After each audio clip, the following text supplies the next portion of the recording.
દાહોદના ફતેપુરામાં હિંગલામાં આકસ્મિક ઘટના સામે આવી છે, જેમાં ડીજેનો ટેમ્પો પલટી મારતા 3 લોકો ઈજાગ્રસ્ત થયા અને 2ના મોત હોવાનું સામે આવ્યું છે।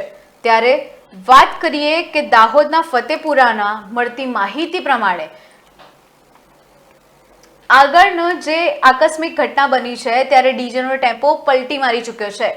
બચકરિયા પૂર્વ ગામેથી મારગાળા ગયેલી લગ્નની જાન પરત ફરતા અકસ્માત સર્જાયો હતો, જેમાં ટેમ્પોમાં સવાર ડામોર અંકુરભાઈ સોમજીભાઈ તથા મુનિયા સિદ્ધરાજભાઈ દિનેશભાઈનું મોત નીપજ્યું હતું। ત્યારે અન્ય ઘાયલ 3 લોકોને સારવાર માટે હોસ્પિટલ ખસેડાયા હતા। આ સમગ્ર ઘટનાને પગલે સુખપુર પોલીસ આવી પહોંચી હતી અને મૃતકોની લાશ સુક્કર કરી સરકારી દવાખાનામાં પીએમ કરી પરિવારને સોંપી આગળની તપાસ હાથ ધરાઈ છે।